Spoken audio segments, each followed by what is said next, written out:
Are gold and silver the future? We know right now the world is in a state of geopolitical turmoil like we've not experienced since World War II. The world is bifurcating, splitting into two. There has been much talk about the dollar being used as a weapon, and now our countries in the East, including Russia, using gold to fight back. Are we moving towards a worldwide gold standard? Let's take a look at some of the recent moves by Russia in particular that may offer us some good hints, some good clues as to where the world is heading and where gold and silver are heading. Let's do that together, me and you, right now. So what kind of clues are they giving us that we may be moving towards more of or purely a gold-backed, silver-backed money system in the world? Could Russia, could China, India, Saudi Arabia force the world back onto a gold and silver standard for that matter? Listen to this recent early January news report out of Russia when their finance minister announced that their national wealth fund is now permitted to allocate up to 60% of its holdings into Chinese yuan and up to 40% of its holdings in gold bullion. That doubled the level of allocations that are allowed. What is that telling us? Russia is aligning itself with China and also putting more importance on gold. And we know China loves gold. Heck, we're bombarded by stories on an almost weekly basis which indicate that the Chinese are stockpiling gold at a rate we haven't seen in decades. And we know that China produces and imports a major chunk of the world's gold every year, but also we hear from Russia that they intend to increase their domestic gold production from around 300 tons per year up to 500 tons per year. I mean, guys, are you seeing this? Like, the Eastern countries are putting such a huge importance on gold.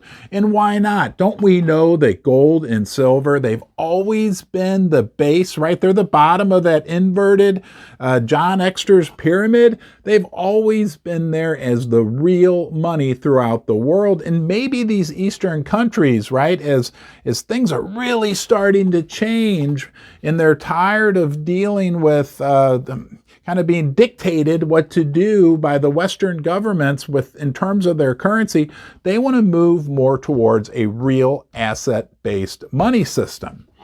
And we know they want to establish their own world reserve currency so they can trade amongst themselves outside of the US dollar. They don't want every trade that goes on to have to be in dollars, so it has to be cleared out of New York. They don't want that overlord controlling and seeing everything they do. They want their own currency, and they want it to be backed by real assets. But what do they keep coming back to? This is where it gets so interesting. They keep coming back to gold and silver for that matter. But if you look at a long-term chart of gold priced in different commodities, it is the most steady store of value. So naturally, they keep coming back to gold. And that might explain why we're seeing massive imports, massive production increases from those countries.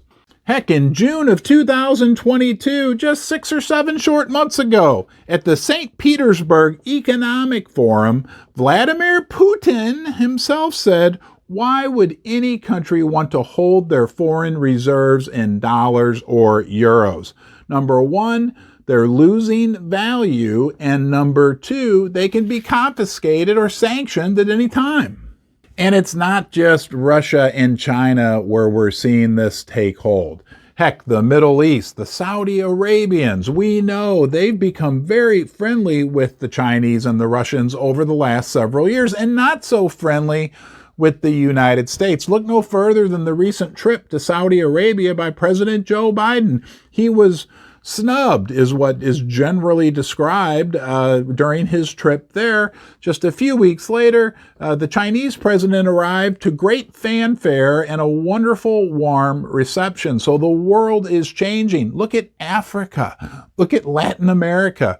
These countries are all starting to band together and want to determine their own future outside of a U.S. dollar-dominated system. Now, I'm not anti-American. I am an American, but I can also look at this from an objective level and accept what's going on and accept the fact that it sure does look like the value of gold and silver are now coming back to the forefront and being recognized by a vast swath of the population of the world. What do you think about all this? Is the world moving back naturally, I guess is the way we can describe it, to the gold standard? I heard someone recently describe it that gold is the keystone to this new world monetary system that we may be moving into. Hasn't gold always been the keystone? I mean, heck, didn't they supposedly keep all the gold at Fort Knox over all these years anyway? Is Exeter's pyramid, John Exeter, I made another video about that you can check out. Is it still true today at the base of everything? Like J.P. Morgan said, gold and silver are real money. Everything else is credit. Let me know what you think. It sure feels that way. Even as we move towards digital currencies, right? We're talking about now stable coins that represent like actual amounts of physical silver and gold. And hey, if those are tightly regulated and proven to be true, those can be used in trade, backed by real things like real silver, real gold. The future is quite exciting. It feels like we're moving into a new era. It may be painful in some ways for the United States. I don't know. It's going to be interesting to find out. One thing for sure, I'm going to be here for you through it all. I really appreciate you joining me in the basement. I hope you're well, and I hope you come back here soon.